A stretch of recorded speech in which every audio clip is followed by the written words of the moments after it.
कल कहा था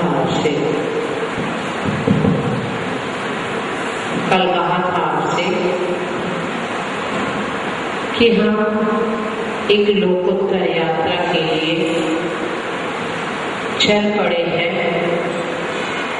कि कैसे की जाए इसे समझने के लिए।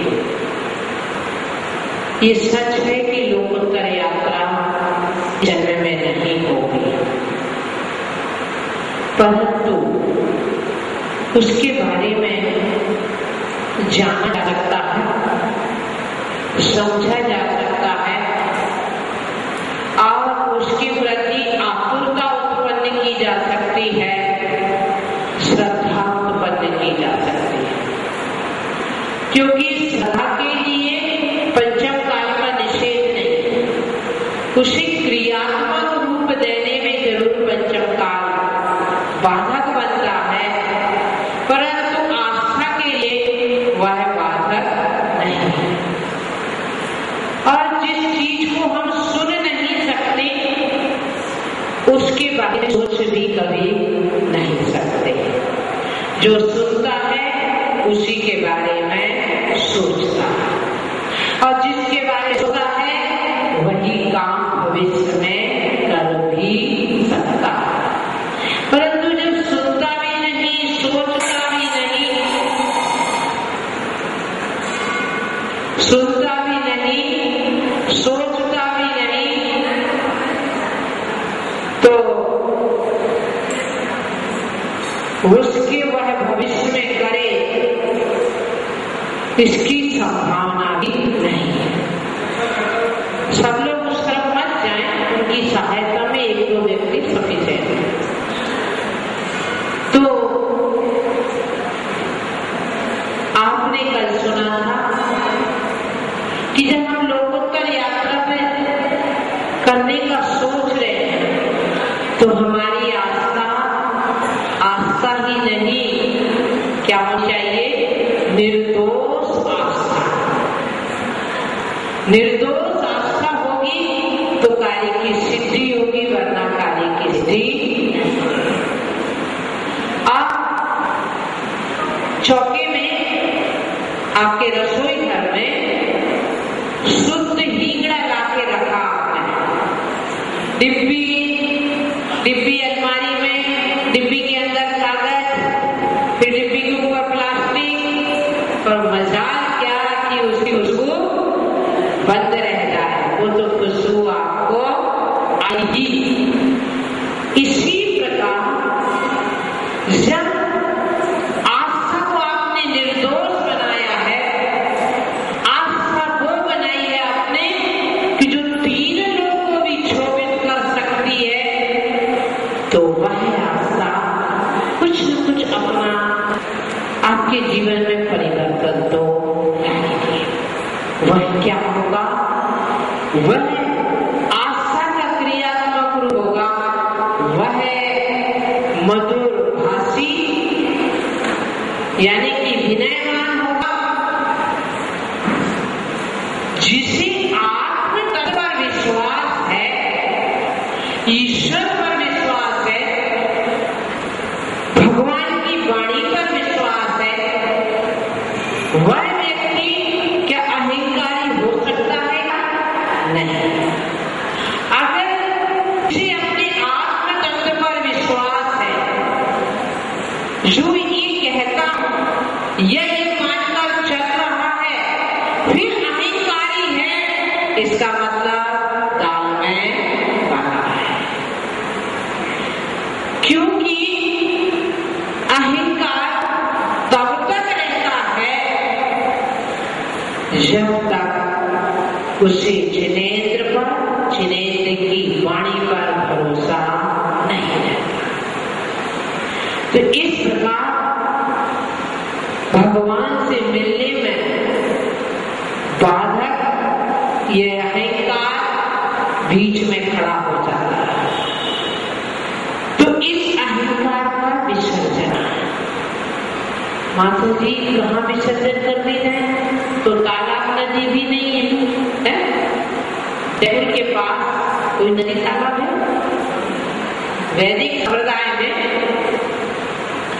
आपके पर्युषण पर्व चालू होंगे और वैदिक संप्रदाय का गणोत्सव उत्सव चालू है। और चतुर्दशी अनंत चतुर्दशी को गणेश जी को हमें विसर्जित कर देते हैं। मैं भी आपसे ये कहती हूँ कि आपके अंदर भी अहंकार का गणेश बैठा है, उसे भी विसर्जित कर देना चाहिए। यदि अहंकार का विसर्जन नहीं कर सके तो समझ लेना मोक्ष का सृजन भी नहीं कर सकेंगे। और मोक्ष का सृजन करना है, और मोक्ष के सृजन के लिए जो आवश्यक है उस पुण्य का अर्जन करना है, तो निश्चित है आपको अहंकार का सृजन कर देना चाहिए। एक छोटी सी कहानी सुनाते हैं। एक आदमी नाई के यहाँ शेविंग कराने गया और थोड़ी सी लापरवाही में नाक कट गई है, उस वर्ग नारा था। तो लापरवाही में थोड़ी सी नाक कट गई। अब कैसे कहे कि मेरी नाक कट गई?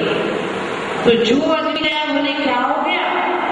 अरे साहब बहुत दिन से ध्यान रहा था और ये नाक जरा आड़े आ रही थी, बाधा हो रही थी, भगवान होने में तो मैंने इसे कटवाया। अब जब उस व्यक्ति ने कटवा लिया तो लोग नाई से कहने लगे कि जब सामने वाले का रहस्य में मालूम हो गया तुमने नाक कटाई तो अपनी नाक क्यों नहीं कटाई? और लोग उससे भी पूछने लगे कि नाई ने अपनी नाक क्यों नहीं कटाई? तो इस मजबूरी में नाई को भी नाक कटाई। अब राजा भी वहां, राजा के यहाँ शेविंग करने जाता था। भाई क्या हो गया लालू, तेरी नाक कैसे कट गई? नाक का दर्शन करना पड़ता था और ये आड़े आती थी तो मैं तो राजा कहने लगा मैं नाक कटा दूंगा। तो मुझे बोले बिल्कुल निश्चित। राजा ने भी नाक कटवा ली तो सभासद को कटवानी पड़ी। जब राजा का पूरा परिकर ने नाक कटा ली तो पब्लिक को नाक कटाने पड़ी। अब इसके बाद भगवान का दर्शन हुआ नहीं, उसे भगवान नहीं दिखते, और जो कुंडवान होता है उसे भगवान दिखने हमें भी दिख रहा जी, हमें भी दिख रहा। तो ये नाक वैसे भी बाधक है। ये चमड़ी की नाक इतनी खतरनाक नहीं है जितनी खतरनाक होती है चमड़ी की नाक बचाने में डॉक्टर इसका आकाश देखा है ना, 10-20 हजार खर्च करो मोटी नाक पतली हो जाएगी। परंतु अहंकार की नाक कोई डॉक्टर ठीक नहीं करेगा, इसे स्वयं ठीक करनी है।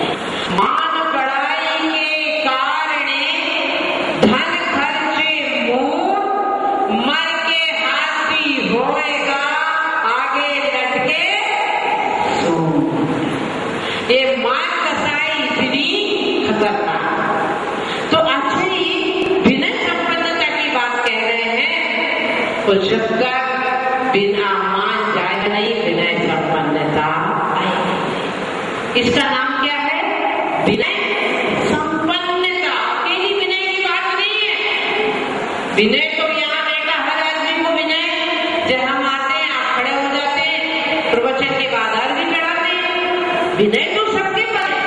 परंतु यहाँ विनय संपन्नता की बात है। उस संपन्नता का अर्थ क्या है? लबालब। कैसी लबालब? जब आपके यहाँ दूध बेचने वाला आता है तो आप सोचते उसका लीटर बिल्कुल लबालब भरा है। इतना समय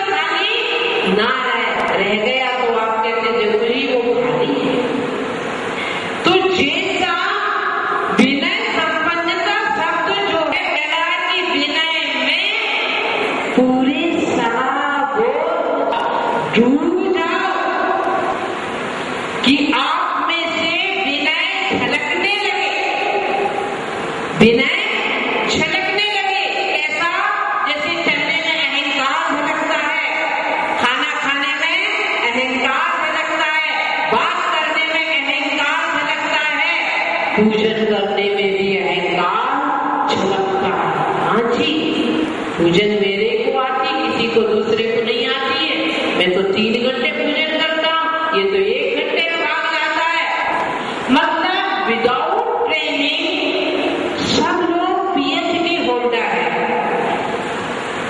तो जैसे आपका अहंकार झलकता है, बिल्कुल जस्ट अपोजिट आपके में से विनय झलकने लगे।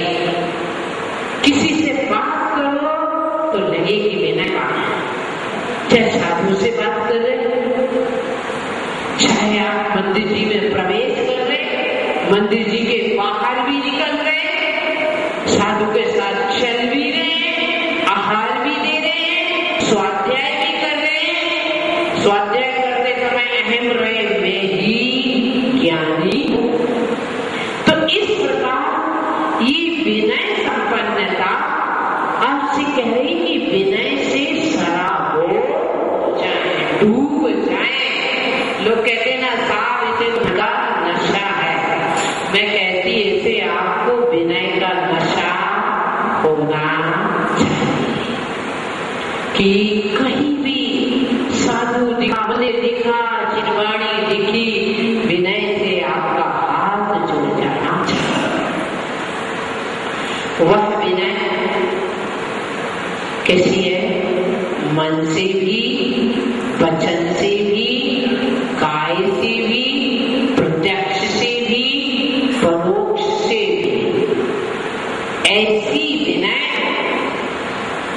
जब आपके पास ये विनय होगी तभी लोकोत्तर यात्रा की आप परिकल्पना कर सकते है ना? क्या अगर आप अकड़ रहे हैं तो समझ लेना नीचे की ओर जा रहे हैं। अकड़ता कौन है? कौन अकड़ता? मुर्दा। और कोई नहीं अकड़ता। मुर्दा आदमी मर जाए और उसको बहुत देखो तो अकड़ जाता है, नहीं अकड़ता है ना? तो अकड़ता मुर्दे की खास पहचान की वो अकड़ता है। तो जीते जी कहीं हम मुर्दा ना बन जाए। और एक बात और बताओ, पानी में नदी है, आप उसमें लोहा डाल दो डूब जाए, परंतु आप कभी बाई कभी आप जो नहाने वाले जंप लगाते हैं वो भी डूब जाते हैं, परंतु मुर्दा डूबता है नहीं डूबता? अब आप सोच लो कि जो इस प्रकार है, अहंकार से अकड़ा है, वो जीते जी मुर्दा है और भगवत भक्ति में डूबने वाला नहीं। मुर्दा को आप पानी में डालो फिर ऊपर आएगा, फिर प्रेशर करो फिर ऊपर आएगा। तो हमें आपको डूबना है, इतनी गहराई तक डूबना है, इतनी गहराई तक डूबना है। जिन खोजा तिन पाया गहरे पानी बैठ, मैं तो रही बावरी, मैं रही बावरी किनारे बैठ, मैं तो बावरी रही किनारे बैठ। सोचो कि कहीं ऐसा तो नहीं कि हम धर्म के किनारे पर खड़े हैं और डूब ना पा रहे हो। जब तक डूबोगे नहीं, रसगुल्ला चाशनी में डूबता नहीं तब तक मीठा होता है क्या? है रसगुल्ला हो चाहे वो बंगाली हो तो चाहे वो मावा का हो, जब तक चाशनी में डूबेगा नहीं रसगुल्ला मीठा होने वाला, जलेबी जब तक चाशनी में डूबेगी नहीं तब तक मीठी। देखो मुंह से पानी मत निकालो, यहाँ पे व्यवस्था नहीं है। तो मैं कहती हूँ इस चाशनी में डूबो न डूबो, परंतु विनय की चाशनी में